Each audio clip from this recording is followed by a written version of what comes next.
virus ya. Sebelumnya saya sampaikan bahwa penanganan penyakit virus itu agak berbeda dengan penyakit yang disebabkan karena bakteri ya. Jadi andalannya di sini adalah pencegahan, jadi vaksinasi gitu.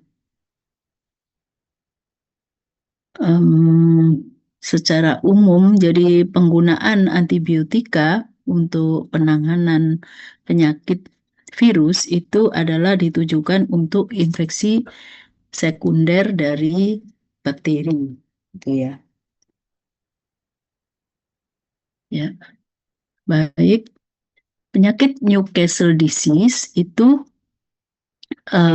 sudah lama ya diketemukan gitu, bahkan em, dalam tahun ini itu dikatakan peringatan 100 tahun Newcastle disease gitu ya. Berarti diketemukan itu sudah 100 tahun yang lalu gitu. Nah, sedangkan di Indonesia itu sekitar tahun berapa ya? 80-an kalau nggak salah ya. Itu. Nah, penyakit ini banyak sinonimnya ya. Jadi disebut ada pseudo full pes gitu karena dulu awalnya dikira penyakit pes gitu ya, pes pada unggas. Tapi ternyata bukan gitu ya. Jadi pseudo gitu. Pseudofocal pes. Nah, ini nama-nama sinonimnya yang perlu digarisbawahi itu yang ini ya, tetelu. Tetelu itu mengacu pada penyakit istilah bahasa Jawa ya, telunen gitu ya. Jadi di Indonesia disebut tetelu.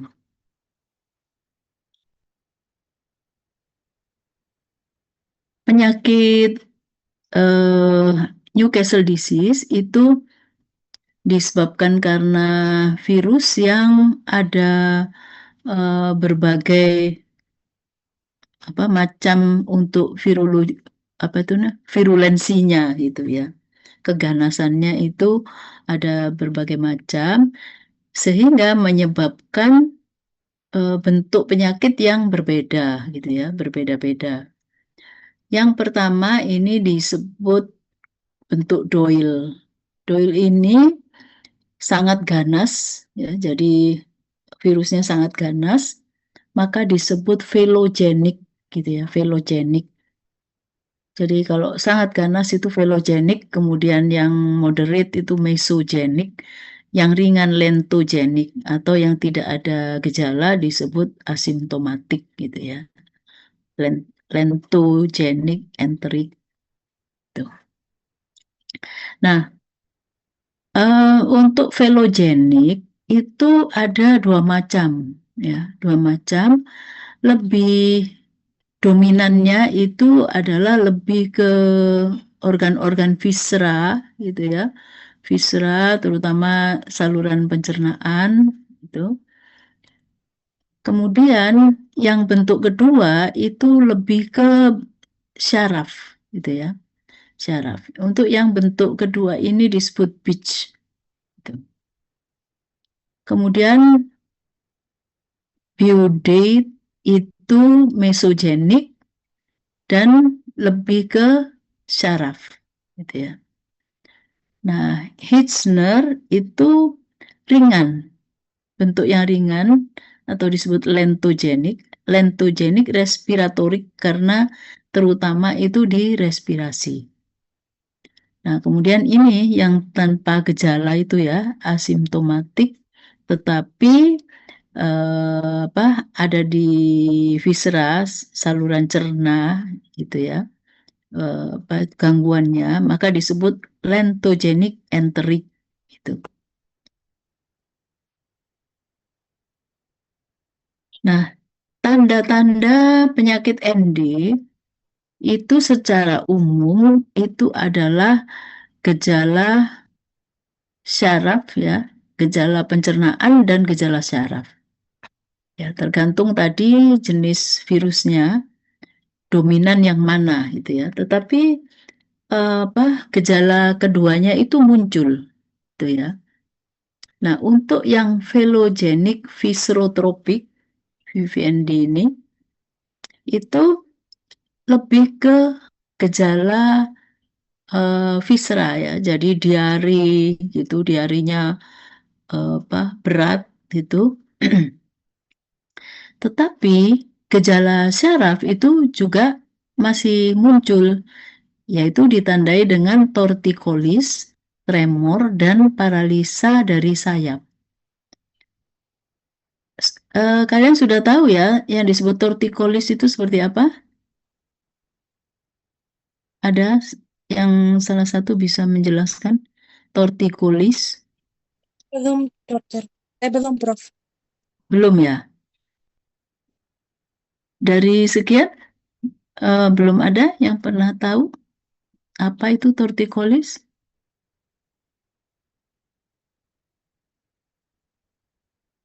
Belum. Tadi yang jawab siapa?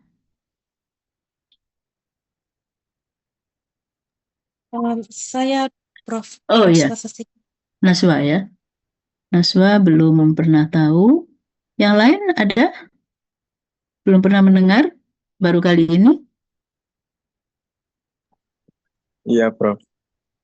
Ya. Jadi ini dicatat benar-benar ya untuk tortikolis itu adalah apa pergerakan yang inkoordinasi pada leher ya. Jadi leher itu bisa bergerak-gerak gitu dan meluntir ya. Jadi lehernya itu meluntir gitu atau bisa bergerak-gerak gitu, geleng-geleng gitu ya kepalanya. Nah, makanya disebut telonen dalam bahasa Jawa. Telonen itu, nah gini-gini gerak-gerak gitu ya, kepalanya itu. Nah, ini istilah tortikolis itu lehernya meluntir gitu ya, melengkung atau meluntir. Nah, tremor itu tremor sudah tahu ya kalian ya, jadi gemetar gitu, bisa pada kaki gitu. Nah, kemudian paralisis dari sayap. Nah, ini gejala ini biasanya muncul gitu ya. Nah, cuman untuk yang bentuk ini velogenic viscerotrophic itu lebih dominannya itu diare. Gitu. Mortalitasnya 100% ya. Jadi kalau suatu kandang itu terserang gitu, maka bisa mati semua di sana ya. Morbiditasnya juga tinggi, penyebarannya, kemudian mortalitasnya juga tinggi. Nah, kemudian, oh ya, yang ini, yang velogenic viscerotrophic itu karena dia banyak terjadinya itu di Asia, maka disebut Asian form. Ya, jadi ND bentuk Asia itu. Kemudian yang kedua, velogenic neurotropic Newcastle disease. Ini disebut bentuk Amerika karena banyak ditemukan di sana. Ya. Nah, untuk yang ini itu dominan pada syaraf, gitu ya. Dan juga ada gangguan respirasi itu, tapi yang muncul jelas itu adalah gejala syaraf. Untuk tingkat kematiannya di sini itu lebih rendah dibandingkan dengan yang bentuk viscera gitu, tetapi juga masih tinggi. Ya, kalau menurut literatur itu 50% itu tingkat kematiannya pada dewasa dan pada anak-anak dia lebih rentan itu 90%.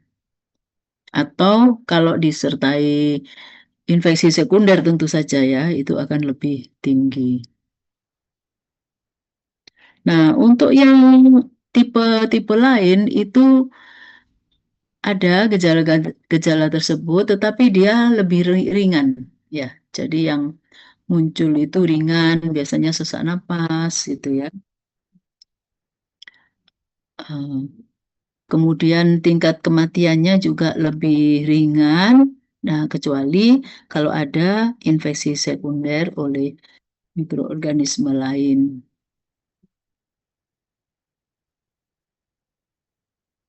Untuk PA-nya ya, untuk PA-nya itu tadi kan ada gejala visera ya, visera dan diare gitu ya. Nah, kenapa dia bisa diare gitu ya? Karena di situ terjadi kongesti dan juga bisa sampai ke nekrosis gitu ya, nekrosis pada apa? Usus, sepanjang usus itu terjadi nekrosis dan perdarahan.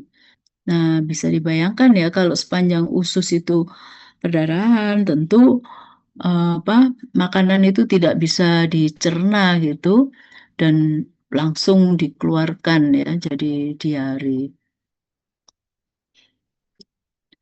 Kemudian disertai juga radang kantong udara ya, ersakulitis. Di sini ditandai dengan apa kalau kalau ada radang kantong udara? Semua sudah pernah melihat kantong udara, ersak, sudah pernah?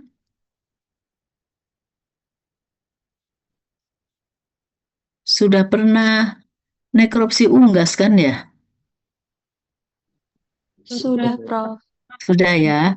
Sudah melihat kantong udara? Sudah, Prof. Sudah. Sudah ya? Nah, apa warnanya? Bening, Prof. Bening ya, jernih, transparan. Nah, di sini ersakulitis atau radang kantong udara itu tidak transparan ya, jadi keruh gitu ya.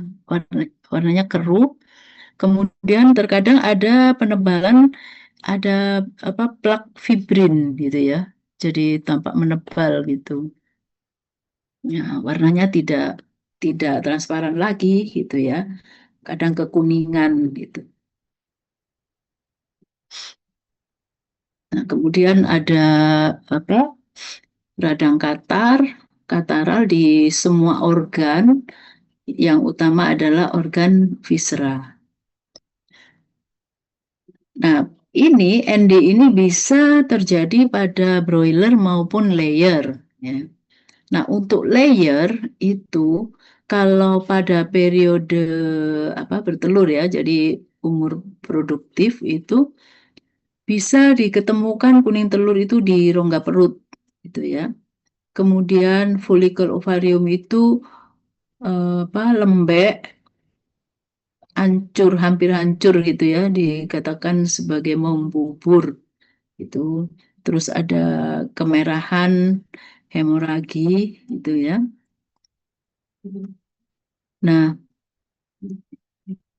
kalau dilihat itu ada degeneratif ya. Nah, ini kelihatan ini gambarnya muncul ya. Ini yang disebut torticollis. Ya. Jadi lehernya nekuk gini. Dia ini nggak sengaja ini, jadi sudah nggak bisa mengendalikan ya, melengkung gini dengan sendirinya, gitu ya. Kemudian untuk apa PA-nya itu kita lihat di sini ada ulcer ya, kemudian ada bercak-bercak nekrotik hemoragik itu. Kemudian ini adalah sekatonsil. Ya. Sekatonsil pernah lihat?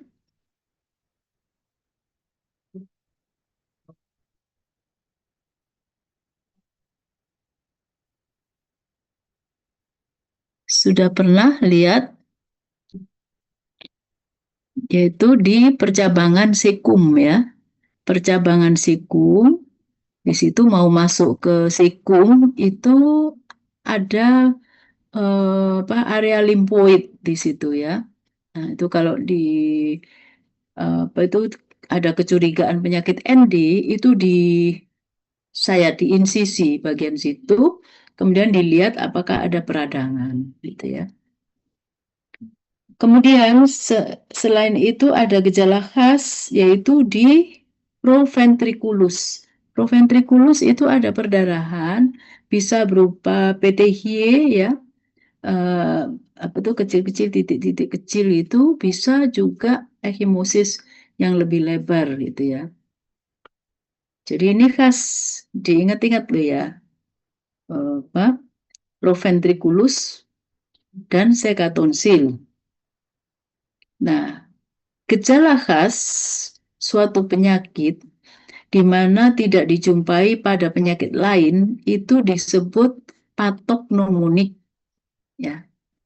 Jadi apa itu namanya perubahan patognomonik itu merupakan perubahan yang khas gitu ya. Nah, inilah salah satunya perubahan patognomonik ya. Contohnya ini pada ND, PTHY pada proventriculus dan sekatonsil, peradangan pada sekatonsil. Nah, ini kalau kita lihat seluruh permukaan usus mengalami hemoragi, ya, perdarahan menyeluruh di sini.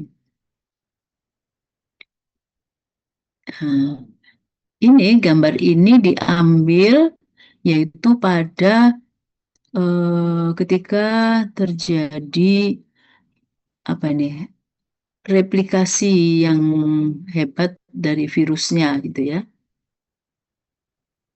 sehingga terjadi perdarahan berat.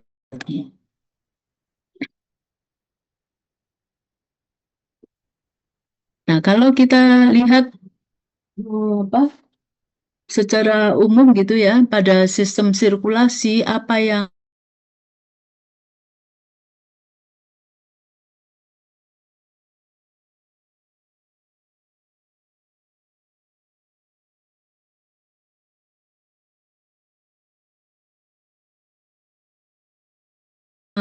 kemudian hemoragi, kongesti, itu gangguan sistem sirkulasi maksudnya ya.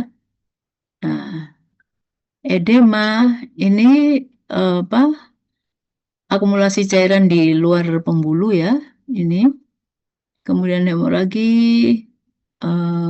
kongesti, trombosis, itu. Nah, ini seringkali terjadi trombus ya, terbentuk trombus. Karena ada nekrosis endotel. Jadi kelukaan pada endotel pembuluh darah itu memicu terjadi trombus.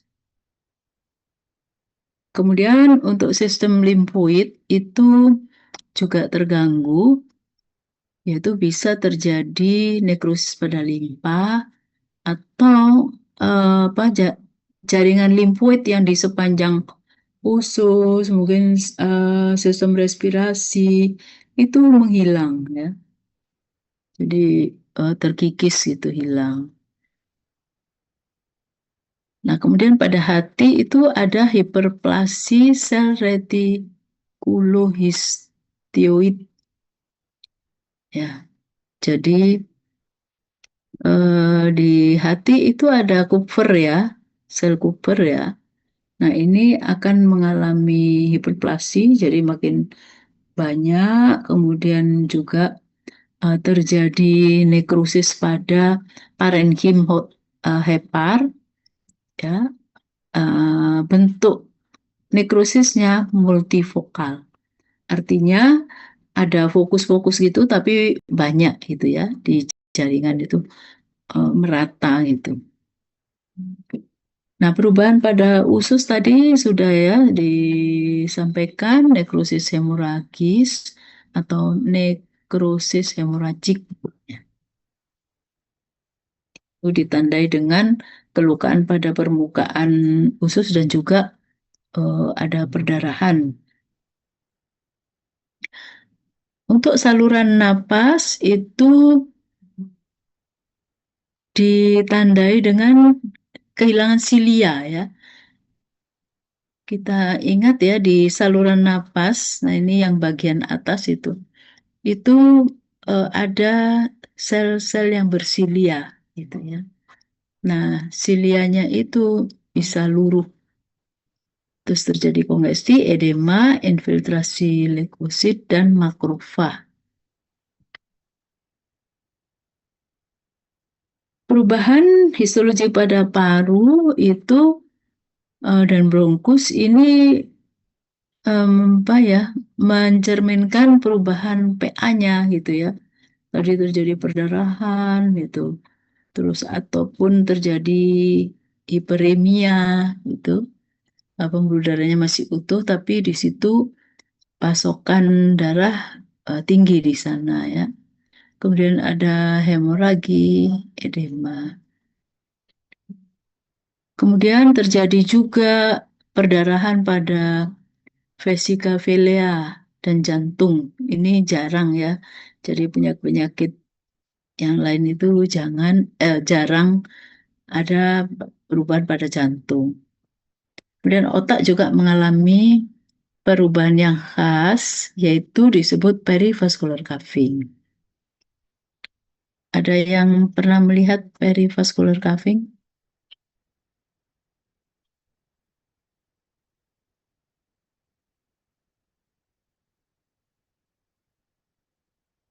Ada?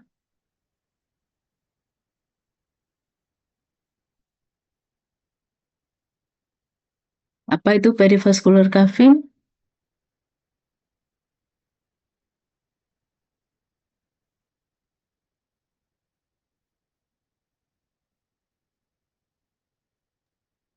Akumulasi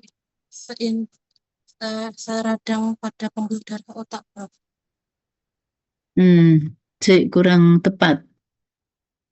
Wah, ya ada akumulasi sel radang di jaringan otak, tapi tempatnya di mana? Kalau pembuluh darah kan memang tempatnya di pembuluh ya. Niku perivascular space. Nah, peri ya, ingat ya. Jadi di tepi pembuluh darah otak. Ini sangat khas ya.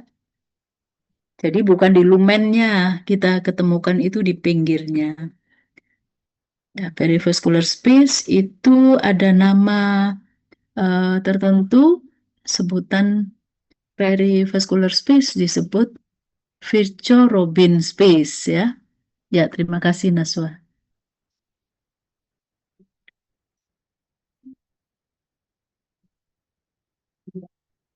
Nah, kemudian bagaimana mendiagnosis penyakit ND? Kalau dari gejala klinis tadi itu dan juga PA, misalnya kita di lapangan ada kecurigaan ND kemudian melakukan nekropsi. Nah, dari gejala yang kita temukan itu sudah sangat khas untuk penyakit ND. Bahkan tadi dikatakan ada perubahan patognomonik gitu ya. Kalau kita bisa menemukan PTH proventriculus, kemudian ada apa itu namanya radang pada sekatonsil. Nah, kemudian kalau ditambah lagi pemeriksaan histopat ada perivascular cuffing, itu yakin ini adalah ND gitu ya. Ya, tetapi untuk kalau diagnosis patologi secara patologik itu tidak bisa ya kita mesti menyebutnya suspek, itu suspek ND. Jadi ada kemungkinan itu ND gitu. Tetap harus di konfirmasi bisa serologik, imunologik ataupun isolasi virus gitu ya. Jadi betul-betul kita menemukan virusnya. ND itu. Penyakit ini ada kemiripan dengan penyakit lain, yaitu seperti infeksius bronkitis ya. Sama-sama ada perubahan pada sistem respirasi ya, terutama yang bentuk respirasi. Kemudian ILT, ya, infeksius laringotracheatis. Itu ada peradangan hebat ya pada trachea. Tuh. Kemudian avian influenza. Avian influenza itu terjadi kongesti dan perdarahan di berbagai organ ya. Jadi kalau yang terutama itu kongesti. Nah, sehingga ada kemiripan itu, maka digolongkan menjadi diferensial diagnosis dari ND. Kemudian defisiensi vitamin E itu juga ada gejala syaraf ya. Jadi perubahan pada syaraf itu juga bisa karena ini ya. Jadi ketika membuat diagnosis itu mesti jeli, kita memperhatikan beberapa penyakit yang mirip. Untuk penanggulangannya, nah terutama adalah untuk preventif gitu ya, vaksinasi. Kemudian untuk pengobatannya itu bisa apa namanya terapi suportif itu ya dengan penambahan vitamin gitu. Tapi tetap juga diberikan apa itu antibiotik gitu. Karena kalau suatu individu itu terserang virus gitu ya, nah ini bakteri itu sudah siap-siap gitu ya. Jadi kemudian dia masuk gitu. Nah ini diberikan antibiotika untuk infeksi sekundernya oleh bakteri.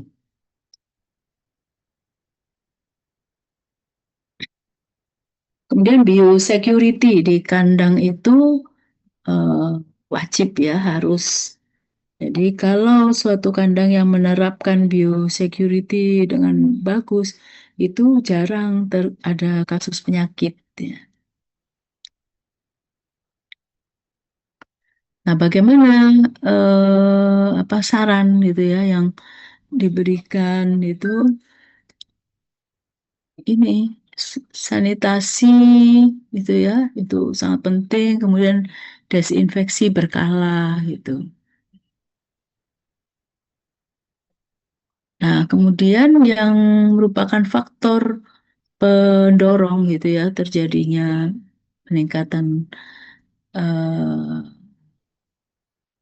apa ND ini itu adalah pemeliharaan dengan variasi umur gitu ya. Jadi ada kandang yang apa masuk kandang itu tidak bareng gitu ya. Jadi ada yang masih apa masih starter itu, kemudian ada yang sudah dewasa gitu ya. Jadi di dalam area itu ada variasi usia.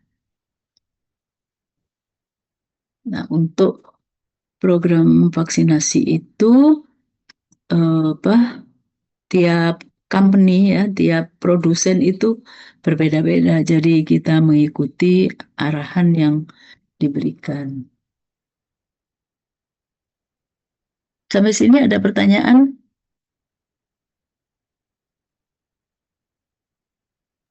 Tidak ada, Prof. Tidak ada ya, lanjut dulu ya. Yang kedua, ini penyakit infeksius bronkitis. Dari namanya infeksius bronkitis itu tentu kita sudah berasumsi, sudah apa namanya, ya berasumsi ya, itu adalah perubahannya nanti pada bronkus gitu ya. Jadi pernafasan ini yang utama gitu ya. Namun ternyata apa penyakit infeksius bronkitis itu bisa beberapa bentuk itu ya. Ada bentuk respirasi, kemudian bentuk apa, nefrotoksik gitu. Jadi kemudian ada bentuk reproduksi gitu ya. Sehingga gejalanya itu berbeda-beda gitu ya. Tergantung yang mana nanti yang dominan gitu.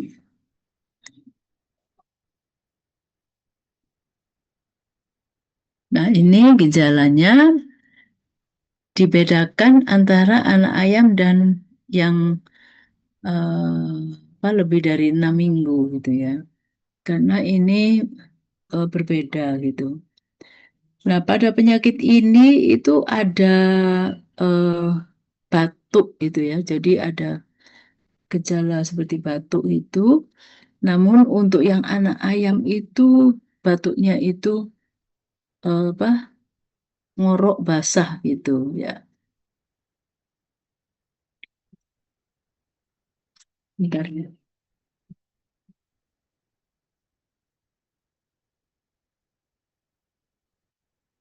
Jadi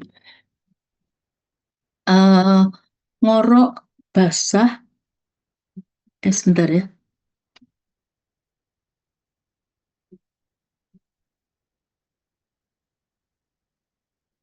Anjing, aku anjing loh.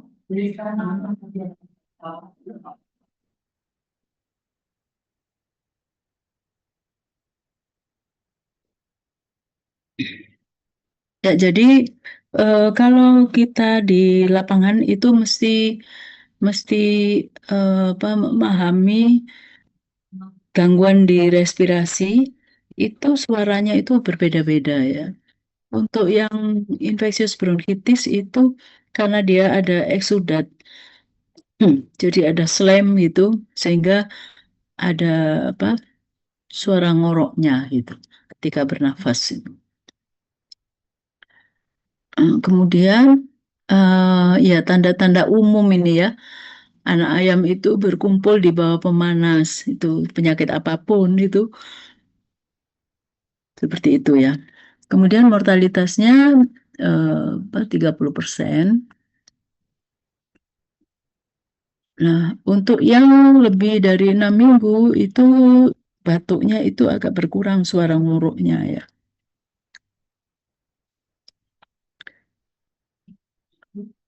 Em, Tampak lesu, diare, banyak minum, ini ya gejala yang umum.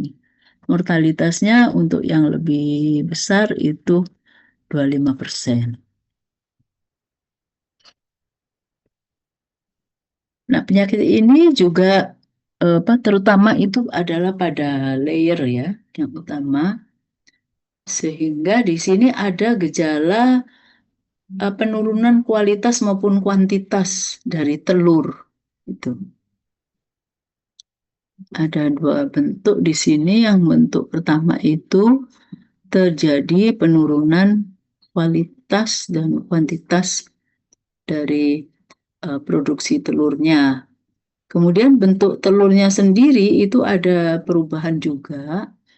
Itu kerabangnya itu pucat tipis, itu mudah pecah gitu ya, rapuh. Nah, kalau dibuka itu ya, maka albuminnya itu encer. Jadi tidak ada pembatas itu langsung merata gitu kalau dibuka di piring di apa atas meja gitu itu langsung merata. Disebut watery egg gitu ya. Kemudian kerabangnya itu tidak rata, kadang ada tebal, kadang berkerut itu. Untuk bentuk yang kedua ini hubungannya itu dengan saluran reproduksi ya. Bisa terjadi gangguan perkembangan oviduct sehingga telur itu masuk ke rongga perut ya. Jadi ditemukan ada telur di rongga perut. Kemudian morbiditas kalau penularannya tinggi ya, tapi mortalitasnya rendah.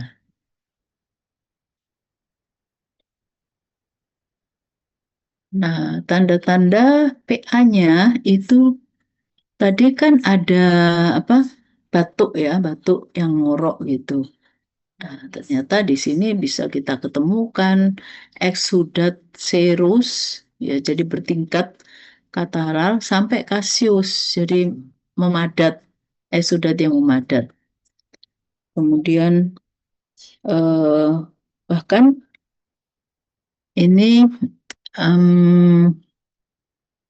masuk ya, jadi sudahnya itu bisa sampai ke sinus gitu ya. Jadi di trachea, kemudian masuk rongga hidung di sinus, terakumulasi di situ. Kemudian ada juga konjungtivitis dan kongesi paru-paru. Jadi bisa turun ke paru-paru, gitu ya. Ada warna merah kehitaman itu disebut pneumonik. Jadi seperti pneumonia gitu ya. Nah, eksudat yang mengental tadi makin ke bawah itu makin makin kental dan memadat. Maka bisa dijumpai material kasiosa itu di trachea di bagian bawah. Nah, terjadi perkembangan ovidak kalau dia terserangnya itu masih saat berkembang gitu, itu jadi gangguan dan bisa tidak berproduksi gitu ya karena terjadi apa kistik ya mengecil ovidaknya itu.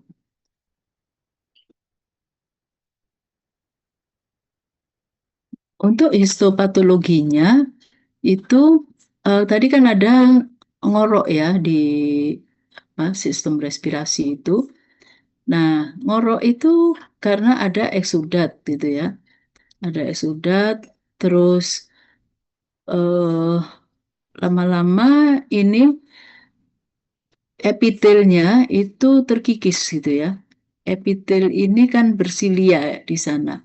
Nah, silianya itu hilang gitu karena terlalu ini banyak eksudat tadi gitu ya. Kemudian ada edema pada bronki. Demikian pula juga kelenjar mukosanya itu bisa terkikis gitu, erosi jadi hilang.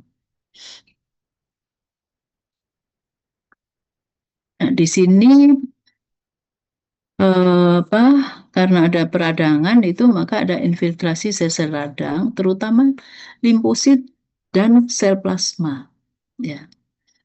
Ada juga heterofil. Heterofil itu neutrofil pada unggas itu kita sebut heterofil. Nah, ini karena virus ya penyebabnya jadi dominasinya adalah limfosit ini mononuklear. Kenapa ada sel plasma ya? Ada yang bisa jawab?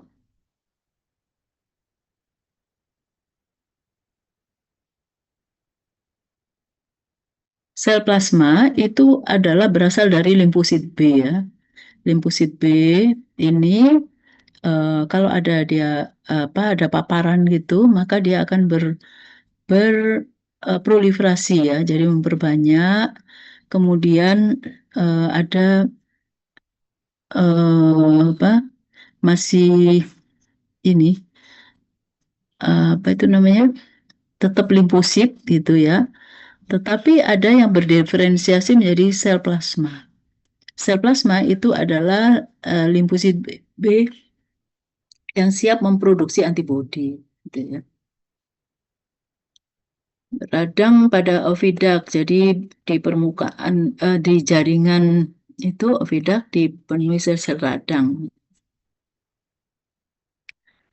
Nah, ada tadi bentuk yang lain yaitu pada sistem urinaria, yaitu disebut nefropatik. Di sini ditandai dengan nekrosis epitel dari tubulus. Kemudian juga ada nefritis interstisialis. Ya, jadi di jaringan interstisial itu banyak ditemukan sel-sel radang.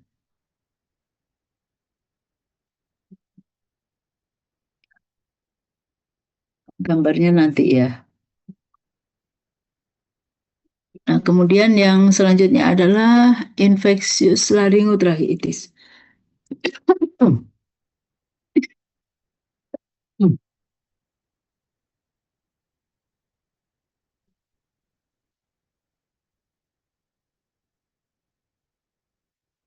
Infeksius laringotracheitis ini penularannya itu adalah melalui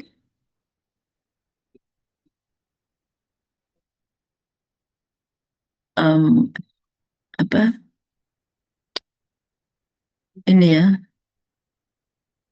cemaran dari takan ataupun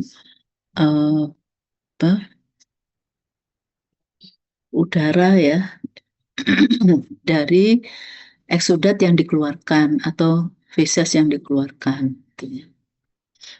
Adapun portal of entry-nya itu adalah saluran nafas bagian atas dan juga okuler, jadi di permukaan mata itu ya.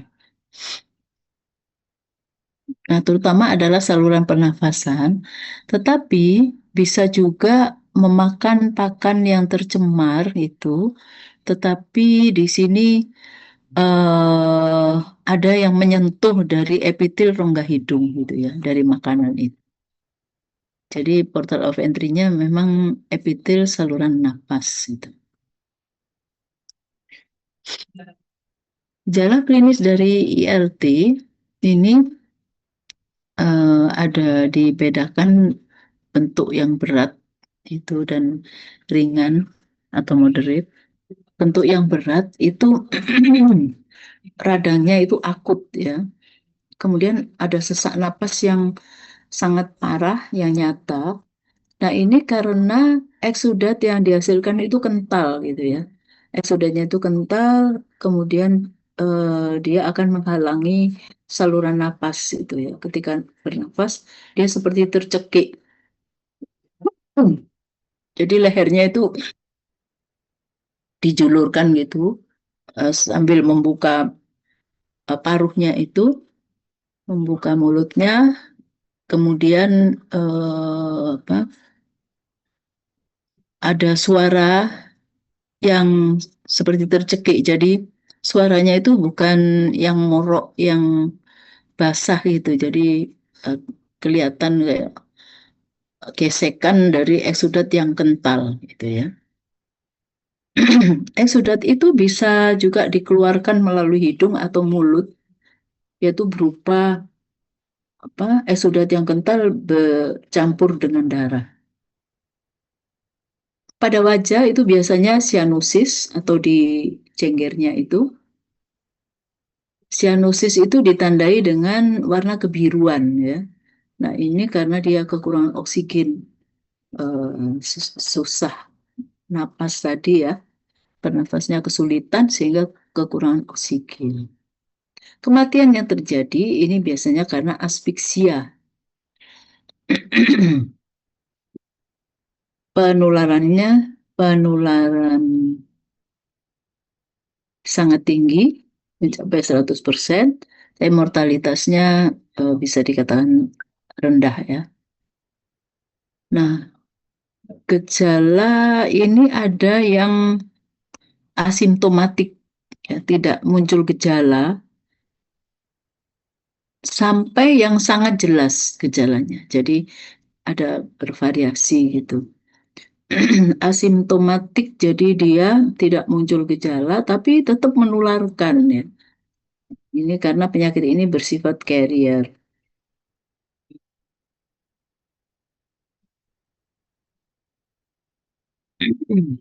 Untuk yang bentuk ringan itu ada juga gangguan pernafasan tapi ringan gitu ya.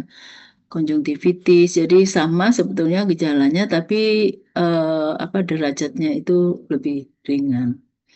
Kelainan hidung itu juga ada, tapi di sini bukan kental tapi serus ya, encer gitu. Mortalitasnya lebih rendah lagi. Nah, kalau tadi gejalanya itu sudah nyata gitu ya, maka di sini perubahan PA-nya itu juga bisa nyata ya. Jadi seperti gejala yang ada tadi itu. Ada eksudat gitu ya. Jadi di permukaan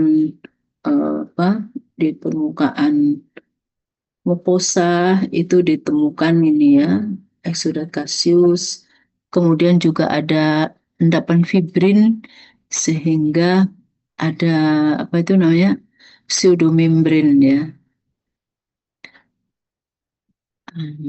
Lendir bercampur darah ini. Nah, kemudian untuk yang bentuk ringan itu ada konjungtivitis, kemudian mukus ya, mukus itu di trachea. Nah, ini untuk ILT itu juga ada gejala patognomoniknya, PA ya, histopatologi yang patognomonik yaitu ditemukan inclusion bodies intranuklear pada epitel trachea ya. Jadi kita bisa menemukan inclusion bodies itu di intinya. Ya. Untuk ini adalah gejala yang biasa ya, silia hilang itu pada respirasi, kalau ada gangguan, ada timbunan eksudat. Nah, ini silianya itu luruh gitu, terus menghilang. Nah, infiltrasi sel radangnya sama ya dengan yang tadi limfosit, neutrofil, sel plasma gitu.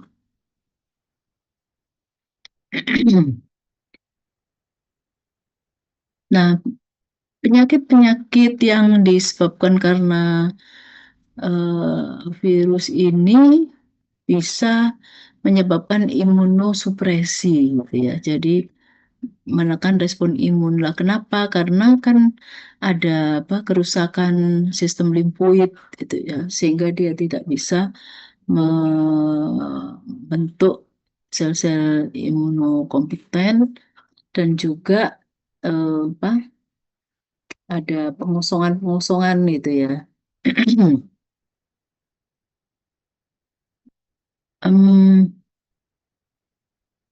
Mekanismenya virus itu menginfeksi saluran napas bagian atas. Kemudian dia akan mengalami perbanyakan diri gitu sehingga mendesak gitu ya. Mendesak atau memecah sel-sel yang ada tuh sehingga eh, akan menyebabkan kerusakan bahkan pengosongan ya di apa itu namanya diplesi.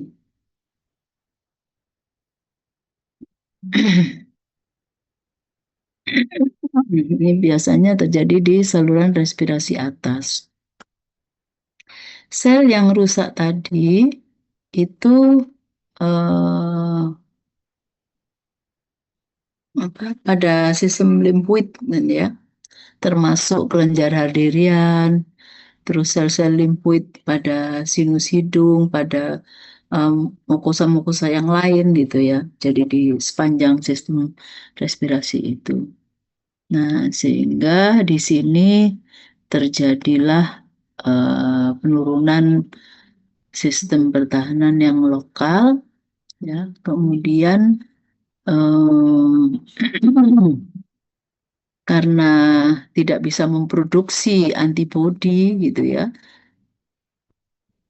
sehingga mudah ini diinfeksi oleh bakteri. Ini gambarnya apa? Eksudat yang kasius ya ini. Jadi seperti ini ya.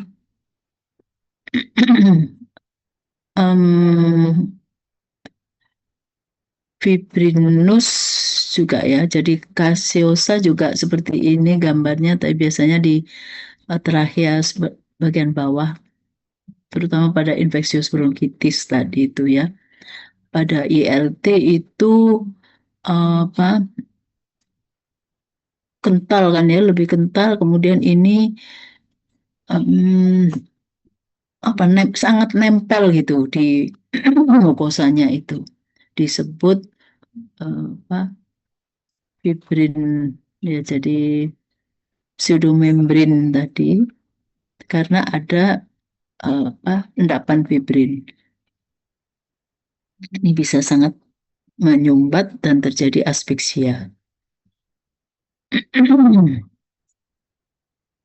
Untuk apa ILT itu karena dia bisa carrier ya, sehingga biasanya kandang yang dulunya itu pernah terserang ini ILT, maka bisa nanti apa muncul lagi di kandang tersebut gitu ya. Ataupun unggas yang sudah sembuh gitu ya, sembuh itu mengeluarkan virus terus kan ya, ada shedding virus. Jadi dia bisa sebagai penular gitu ya. Meskipun dia sendiri tidak muncul gejala. Untuk diagnosisnya itu eh, mudah ya, tadi cukup jelas. Kecuali kalau ada infeksi sekunder gitu ya, misalnya E. coli, apa, Staphylococcus aureus, dan lain-lain, itu akan apa, akan sedikit ada pergeseran gitu ya. Jadi tergantung penyebabnya itu. Misalnya kalau poli itu bisa disertai apa radang di ini eh, pembungkus-pembungkus ya. Jadi bisa peri perikarditis gitu ya.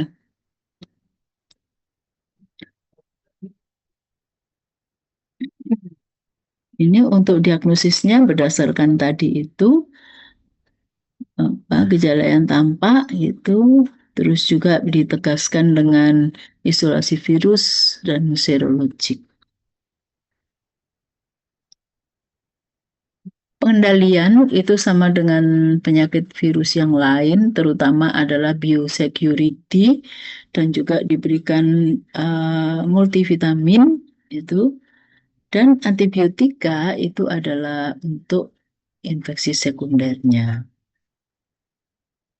Caranya ya ini meningkatkan sanitasi, desinfeksi secara rutin, kemudian hindari peremajaan satu lokasi dengan ayam produksi. Ini ya, jadi variasi umur itu yang apa merupakan faktor predisposisi untuk kasus ini.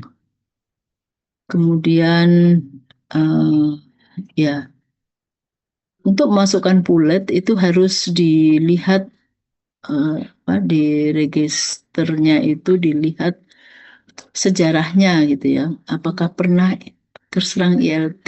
Nah, kalau pernah sebaiknya apa, didisinfeksi lebih lama lagi gitu.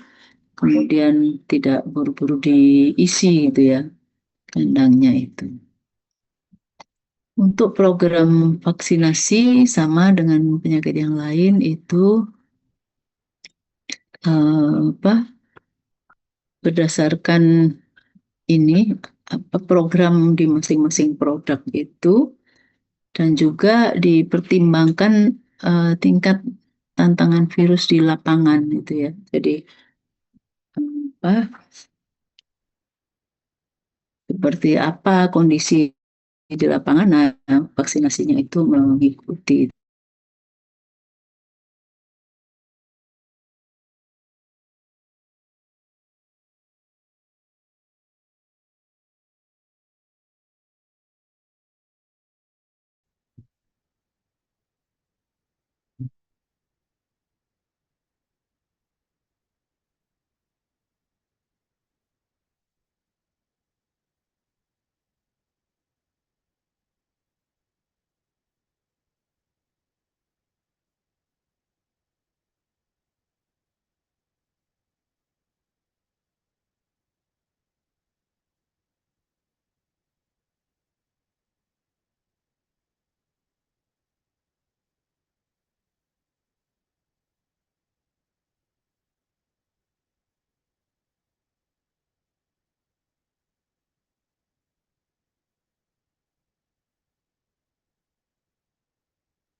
Hmm.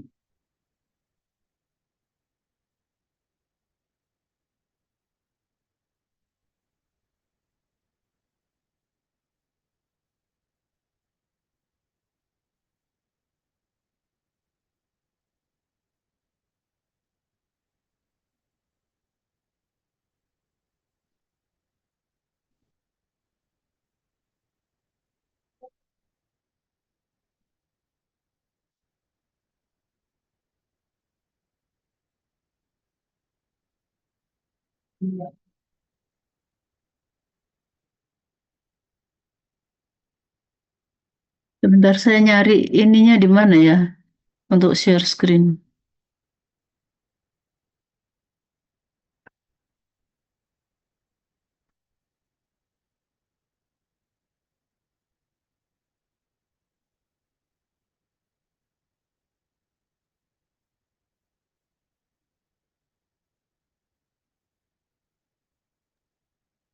Mohon maaf, Prof. Coba di bagian bagikan. Hmm? Di bagian bagikan, Prof. Oke. Kalau tidak salah. Share inilah share. Dia share. Jadi Prof yang share. Oh ya. Share. Hmm.